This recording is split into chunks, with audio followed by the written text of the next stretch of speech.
Welcome to this election interview on HOMTV. I'm Brandie Yates, and joining me in studio is Dreyfus, Meridian Township Clerk. Brett, thank you so much for being here today. Glad to be here.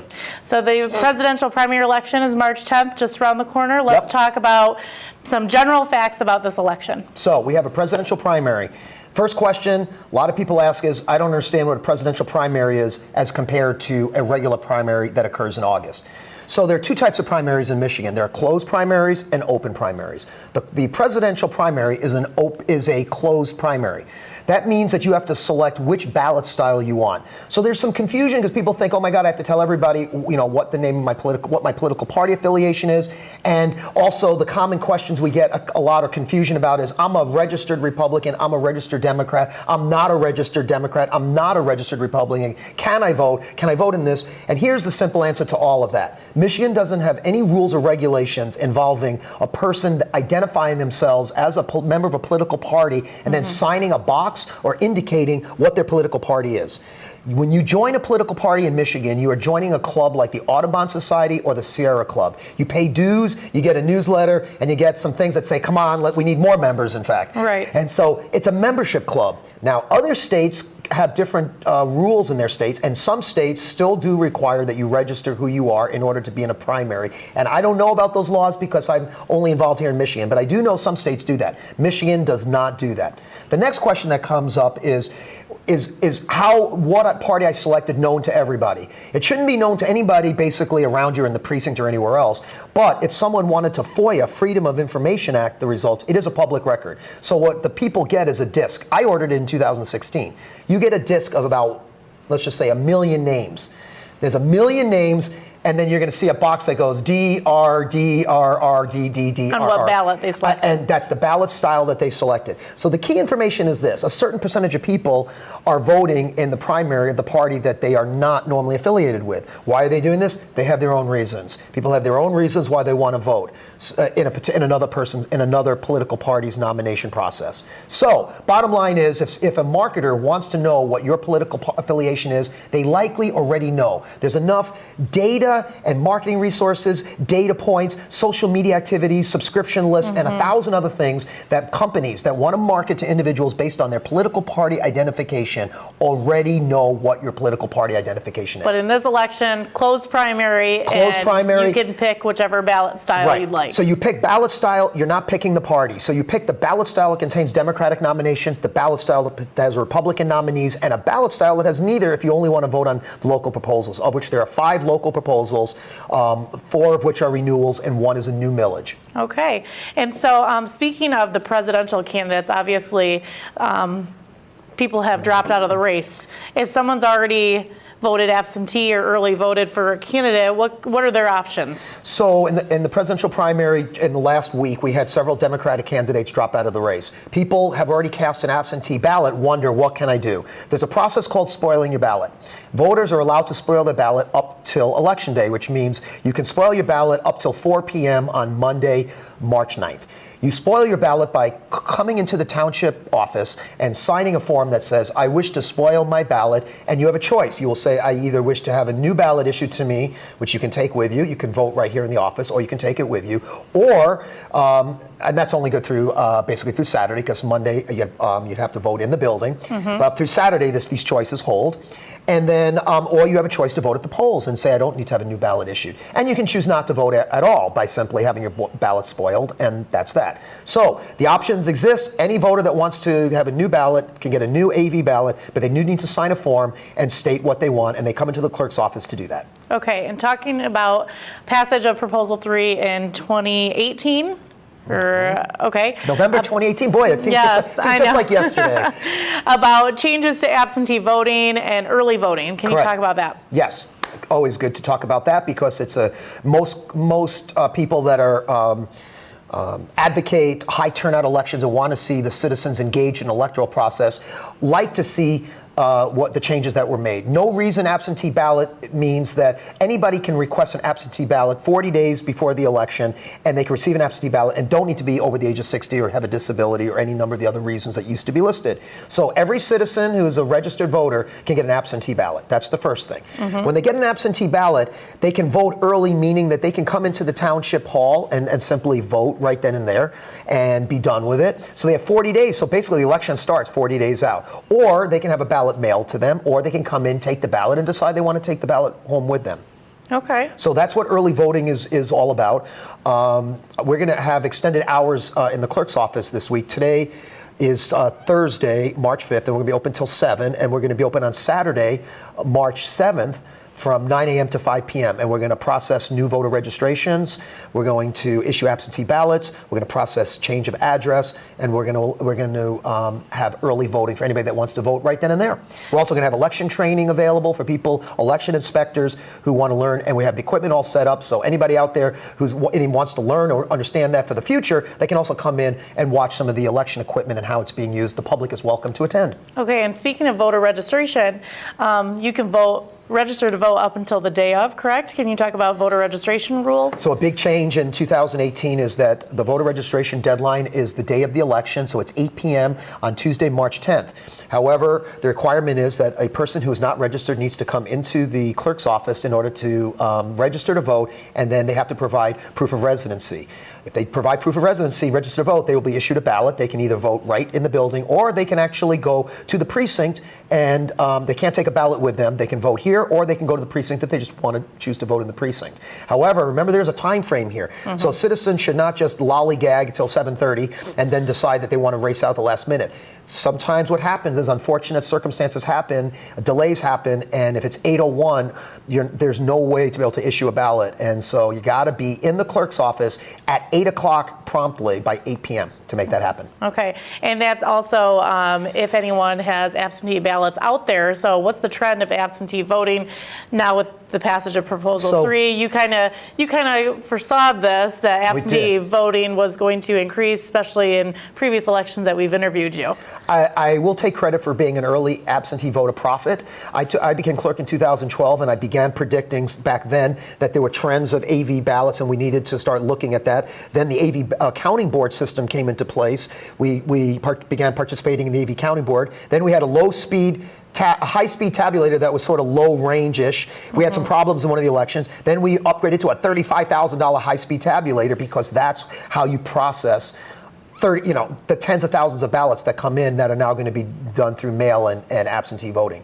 So let's talk about the AV process. When absentee ballots are secure all the way through, there's some questions about what it really means. Like, do we open them up and pick the ones we like? Do we discard the others? Do we peek at things just to see how things are going? Everything is absolutely secure. No envelopes can be opened. They're tamper-proof. If you open them, you can see they've been tampered with, and it's a federal crime. It's a state crime, but it's a federal crime. You can't mess with election materials. So they come to the clerk's office. We go in a locked room in the back and we process it. We enter it into the state database, so it's all secured and logged into the system. Then they're all stacked in these trays. And on election morning, at 6:30 in the morning, we take all of these ballots, all these thousands of ballots, and we take them to the police station, second floor of the police station, and there's a room. Everybody is sequestered and locked in this area, and they cannot go anywhere except go to the bathroom. Can't go anywhere because they have live ballots. They're not allowed to use their cell phone. They're different than other precinct inspectors. They're all tabulated during the course of the day, and then all those results are combined at the end of the night after 8 p.m., and then they're transmitted to the county and reported to websites so that the actual results are then all compiled. So they're always secure, they're always maintaining the same sort of privacy all the way through, and it's going to become more and more of an integral part of the election process. Now, in this last election, there was some news that came out about our office being late in mailing out absentee ballots. We had the ballots 45 days by law. We have to have the ballots 45 days in advance. And by law, the new law says that we have to have the ballots ready to go 40 days out. We had the ballots good to go 40 days out, and we knew precisely that there was that deadline, and there was no sitting around and waiting, or there was no accident to what occurred. we started contacting the Ingham County Clerk's office starting in the beginning of January in order to receive these chips, these computer chips. These chips are what go into each of the tabulators, and we have 19 of them for each one for each precinct. That is the program that allows for every election all the candidates to show up. Everything that you see on the ballot is on that chip. Those chips have to be tested in advance before you send out thousands of ballots, absentee ballots. Let's say for some reason the programming doesn't work right, or the ballots were printed and didn't line up accurately for how the programming reads. What's going to happen is on election night, there are going to be thousands of ballots that need to be hand duplicated. That has a lot of problems right off the gate. Anybody that's listening to this would realize that, number one, you'll have a Democrat and Republican doing it because you need to balance it out when you do it. But still, who wants to see, first of all, thousands of ballots then have to be taken. You have to have new ballots so we can, we have to have those thousands of ballots available. We do order extra, but still, that's a lot of ballots. If we run out, we have to go through another process. And then it's going to be all night and probably the next morning. People get antsy when you don't get results by the next morning. They go, what's going on? You lose voter confidence. So we have a real dilemma going on right now. We waited a week, and we waited a little over a week and went, we are not getting the programming. In the past, we sent them out without testing. This year, we decided to draw a line in the sand for a while. We said, we thought if we didn't do this and we kept pestering the clerk that it would cause maybe a little systems change, but it didn't. So eventually, the week of February 10th, which was 10 days past the 40 days, we began mailing out our ballots. And at the end of the week, we had a mass mailing to everybody that had requested an absentee ballot. So all citizens in the township that had requested an absentee ballot, when we mailed out the big bulk of the applications, we first did that was on January 17th. So for the people between January 20th and the end of the month, those people had a long time they were sitting after they mailed back their app. They're wondering, why didn't I get my ballots? We got about I'm going to estimate 10 to 15 calls and inquiries came into our office over the course, and I handled probably personally about 10 of those. And people just said, where's my ballot? I mailed in my application in January. Most people understand what's going on in the system, in the election system, and they really don't have a problem waiting until it gets very close to election day. The good news now, so just to get everything up to speed, is that we mailed everything out. Everybody that had by now should have a ballot that had requested a ballot. And we got the programming from the county on February 11th. So it was too late we already had done all the mailings later that week. We didn't have time. We couldn't do any changes anyway, so we had to do the mailing. We did start doing the testing the following week. We've been testing consistently. We have machines that we have to go through, and all the ballots properly work with the programming. So it's all good to go. At this point, if any voter has sent in an application and doesn't have their ballot, they need to call the clerk's office immediately or send us an email, but preferably call. We will respond immediately and tell you, look at your record and see, and we need to find out, one, did you submit an application? Did we receive your application? Sometimes people send applications, we don't get it for various reasons. So something it goes to Grand Rapids, there's some there's mail delays. Issues. Sometimes voters get confused and have misplaced the application. It hasn't made it into the mailbox. That's happened. Sometimes we receive applications for old elections. People actually keep their applications around so long and they were upset they didn't do it, and we get an application for an election from a year ago, which has happened. And then we contact that voter and tell them we need to get a new application in.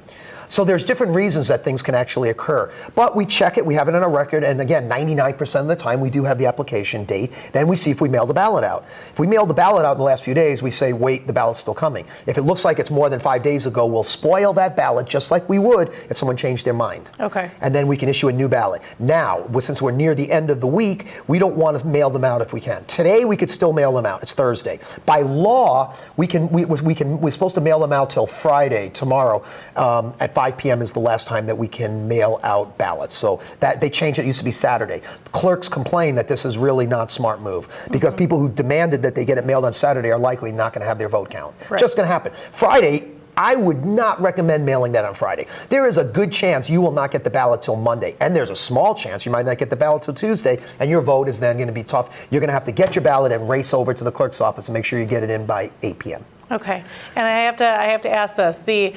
So in every election, you can request an absentee ballot, but there's a permanent absentee ballot list. Yes, Talk about that a little bit. So we have a permanent absentee voter list. It started a number of years ago. There was about 3,200 when I came on board here. 2 years ago, I reached out to the community of everybody had to be over the age of 60 back then or with a disability to be eligible to be placed on that list. We went from 3,200 to 6,200. I was very proud of that because that was outreach to 3,000 citizens that before that had the hassle of having to always keep requesting to get these absentee ballots, to keep requesting it. Now, before every every election, when you're on that list, we mail you an application. People think, why don't I get the ballot? Because state law says that you could pass away in that time period, and these would be active ballots being mailed to a person who's deceased. So the law is very clear. You always have to have an application. You'll never get a ballot with an application. But the list lets you get those applications automatically. Instead of requesting it every election. So it's a little confusing too. For this year, for the first time ever, the Ingham County Clerk's office decided to mail out a postcard for people to join on our absentee voter list. They actually used a card very similar, modeled after the card that I developed. The problem is we had a lot of citizens not understand this because we didn't originate from our office and it came from the county clerk. Citizens don't understand the roles and differences. So there was some confusion. They thought that this meant this was an application for a ballot. And some of the calls that people were upset about were, why did I not receive a ballot? I filled out my application. They didn't. The application was to be on the permanent AV voter list, and because the Ingham County clerk mailed it to everyone in Ingham County, every single person, every voter, they didn't specify municipalities or jurisdictions. When we mailed ours out, it came from the Meridian Township clerk's office, and everyone knew, and the explanation was clear. Unfortunately, this one was ambiguous, and we processed nearly 3,000 people now in Meridian that use that particular format to be placed on our permanent list. Our permanent list has now shot up to, I'm going to make a guess and say we're probably about 9,000, probably going to be about 10,000 by the time so again, that permanent list means just at some point, just about everybody who's a voter is going to be on our list. That means everybody who's a voter is always going to get an application for an absentee ballot. And that's probably what's going to wind up happening. It'll be a process where if you're a registered voter, this is another Dreyfus prediction. Someday in the future, and it's not that far-flung future, we're talking maybe 10 or 12 years down the road. If you're a voter, I can see a bill that's passed that says if you're a voter, you'll have to opt out of getting an application. You'll have to sign a box or say someone says, I do not want to receive an application, and clerks will be required to mail every registered voter an application. I really see that coming. And beyond that, we'll be getting rid of part of this process, and it'll all be done online also, and we won't be using postcards at some point. It'll all be done online when we have a better secure system at some point. So how many ballots were mailed as of the most recent number, and how many have you received? That's a great question. I believe that we have out about, if I'm not mistaken, we have mailed out about 7,000 ballots, and we have received back approximately 50% back at this particular point, roughly 50%. It's a little lower than normal, but I believe that the tax issues are confusing. We've had calls questioning the tax ones more than usual. The Headley reauthorization one is confusing to people. It's confusing to me. I had to reread that several times to really make sure I understood what it was. And I think when people have confusing ballot issues, I don't think people are confused. But then again, also the presidential people, some people were waiting till the last people would drop out. They don't want to spoil their ballot. So some people told me that they said, look, I'll say candidate A, and I'm concerned that my candidate may drop out, but I could go for candidate B. So I'm going to wait. So we're expecting a very, very large number come in at the end, which is not usual because we don't normally have this kind of a race occurring. Okay, and so everyone so if they have their absentee ballot out there, they need to return it by 8 p.m. at the clerk's office or at their precinct? At the clerk's office. No absentee ballot should go to the precinct. If you want to vote and you want to change your mind and you have your ballot, you can spoil your ballot on election day. Bring your absentee ballot to the precinct. You will sign a certificate saying you're surrendering it, and then you'll be able to be given, and they'll call the clerk's office. We'll verify that in fact that is your ballot that we issued to you, and you'll be good to go. If you left your ballot home, you can attest that you did that. We will check and see. We can tell that that the citizen did not vote, and then again you can be issued a new ballot. You can also take the ballot straight to the clerk's office, but we cannot issue you a ballot at the clerk's office on election day unless you're not been a registered voter or you're changing your address. Those are the only two reasons we can issue an absentee ballot at the office at that time. But you can come to the clerk's office if you live near here and want to just do it that way, drop it off, surrender it, and then you'll be good to go if you want to go to the polling location as well. One more question about spoiling your ballot. If your presidential candidate that you voted for, let's say they drop out and you decide you don't want to spoil your ballot, does the rest of the ballot, if the proposals are those, does your whole ballot not count then? Or is it just the candidate that dropped out? If you spoil the ballot, the entire ballot is spoiled. What if you choose not to spoil it, but your candidate dropped out? Then the rest of the ballot is good. Okay. So if the cat's out, basically that race is not counted. There was no legitimate candidate to vote for, and so basically that's how it would play out. Okay, let's talk about polling locations. Yes. There is a map on the township website. There was a change recently. Yes, there Let's was. talk about that. Precinct 20, as we called it, our nomadic precinct, and it's where originally we had the Korean Methodist Church. They closed. Then New Hope Church stepped up. They were a great community partner. We have very specific requirements. We can't use a business. You have to have it be ADA accessible. There has to be parking. It has to have an ability to have equipment in the room. Mm-hmm. So there's a lot of requirements about what you need to be as a facility to qualify to be a polling location. New Hope Church, one location that has it, was a little further away than we'd like, but they were available and it worked, so we did that.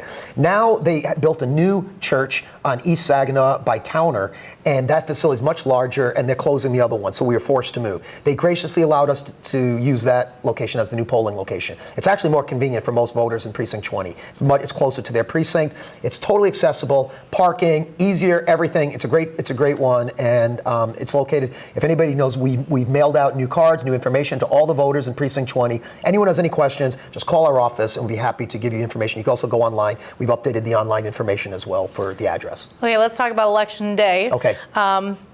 Germs, flu season. Let's address kind of those concerns, health concerns, if you're going to your polling location. Yes. As well as what you can and cannot do at a polling location. So I didn't want voter turnout to suffer because of potential fears of the coronavirus. So I made a decision a couple of days ago that we would put out hand sanitizer at all locations, put out a news release to encourage the community at large to participate in our election. Unfortunately, as we started preparing, we did have enough for one for each precinct. Some have more than others based on the amount that was on hand. Did not realize there was a huge run this week on it. So by the time we actually were able to want to do this, there's none available. So we're going to do what we can to see if we can pull any more in. But every precinct more hand sanitizer should have some, particularly in the morning. Everybody will be covered in the afternoon. I don't know how much the supplies are going to hold up, but we are trying to do that, and we're going to try to get more in there. And so what was the other question? I was wondering what people can and cannot do on Election Day. There's specific rules at the polls. So there's a 100-foot campaign line that's drawn. We use a rope, and then there's a chalk mark. And 100 feet from the entranceway to a polling location, you're prohibited from campaigning in that way all the way into the polling location itself. That means you can't wear shirts, campaign pins, hats, can't talk about things, can't hand out literature. Once you're in the polling location, you have a First Amendment right to talk, but you have to talk very quietly so not to disturb any of the voters. Not allowed to talk about anything that involves anything on the ballot, any way, shape, or form, and can't talk about anything that would be harassing or distracting to other voters. Somebody says something like, we got rid of all those bums in Washington, that's probably okay to say that. The person says it loud enough that you can hear it 6 people away, it's probably not okay based on the volume. So you got to talk softly. And the other issue is you can bring campaign literature into the polling location with you. You don't want people to see it. You're going to keep it inside of something. You can use your cell phone. You're allowed to research. You're allowed to do anything like that there. You can take pictures of your ballot. The law has now changed. There was a settlement agreement made between the Bureau of Elections and a plaintiff. Anybody can take a picture of their ballot or their unvoted ballot, but not a selfie holding the ballot. And you're not allowed to show that picture to anyone within that 100-foot boundary outside there, because that's considered disclosure of your ballot. 101 feet out, you can go ahead and do it, and you can show it to anybody you want. But that's the rule when it comes to taking selfies. And you're not allowed to take a selfie. You take a picture of your ballot, voted or unvoted. Okay, let's talk a little bit about, there's a lot of people who are involved in the election process and election inspectors. I know there's a big encouragement to be involved in this process, especially as we gear up for the next couple of elections. And then let's talk a little bit about students being involved. So students can work elections. The Michigan law had accommodated students many years ago. If you're 16 or 17 years old, you can work. You can be a precinct inspector and work an election. You just have to be a high school student. If you're not a high school student, you're not eligible. But if you're a high school student, you can work the elections. You get paid like anyone else, $11 an hour, go through training, and it's an excellent way to be involved in our democratic process. You can also register to vote at the age of 17 and a half, and you're on a list. And then when you turn 18, you're automatically registered to vote. Okay, and then talk about the amount of volunteers you have, and they go through training, and with the election equipment, things have changed over the years. You've kind of mentioned the high-speed tabulator and accommodating people with disabilities. Let's talk a little bit about the workers who are involved at the polls, as well as the preparation of the equipment. We have a great election team. It's always transitioning because every year we have, it does skew to older retired people who are available to work and like to work. And so there's always an attrition rate that goes on. So we have a whole bunch of new people this year. When every time I ask people to raise their hands, we probably have possibly 30 new workers this year, which is great. That's a lot of new blood coming in. And we have diversity, we have gender diversity, we have ethnic diversity, we have all types of diversity, and that response, we want to reflect the composition of our community. The trainings that we reach out to people because we think it's important for people to, first of all, we can't have an election without these election inspectors. We pay $11 an hour. The training is paid for as well. We usually have training the week before, and this week we did 2 training dates to make up for people who couldn't go one day or the other. There's also 3 days of hands-on training. Come in, play with the equipment, fun, friendly people around. It tries to be an upbeat environment and not like a heavy-duty classroom, like, oh my God, but more try to be, interesting and realize this is all a good thing that we're doing. And then we have Saturday that we're available, of course, as part of that 3 days, so you can come in on Saturday between the hours of 9 to 5. Okay. And anything you want to say about the equipment? So the election equipment, the tabulators are very reliable. They're a little slower than the machines used to be in the past because they're taking a digital image of every single ballot, even though we have a paper trail. The tabulators are not on the internet. There's no security issues. There's no threat of Russian hacking. It's impossible. Everything is done securely internally, and then we transmit the results at the end of the night to the county. And even if someone were to hack into that transmission, we have paper records and an internal computer chip that's separate from everything else. So there's really, I guess nothing's impossible, but it's nearly impossible to be able to crack the system because it's not internet based. So the type of influence that can occur would be social media mucking around and getting people and putting out misinformation. And we have nothing, obviously the clerk's offices have nothing to do with that kind of election stuff. Can you briefly talk about the terminal for those with disabilities, or anybody can use it? So we have a voter assistance terminal that is a ballot marking device. So really it's not just for people with disabilities. Anybody who wants to use this alternative marking device, it produces a ballot that can be read by the tabulator. So people typically use that who have a disability because it's more difficult to use the tabulator in that case and use a regular ballot. They need assistance maybe because they're visually impaired or blind, or maybe they're mobility impaired. The voter assistance terminal has a touch screen that allows people to use a touch screen mechanism to do their voting, or they use an access device that you can have an input for blind people. It has a headset and it narrates and guides you through the screens. It also has a sip and puff input to allow people with mobility impairment the ability to input using their mouth and using other tactile devices. It also allows for hand toggling. And so this is a controller, ATI controller, and that allows access to that. And again, a secure ballot is produced. Other people can't see it. It's not seen on the screen. The screens are positioned just like anywhere else so nobody else can see how a person is voting. The ballot is taken out and then placed into the tabulator and counted as any other ballot. Okay.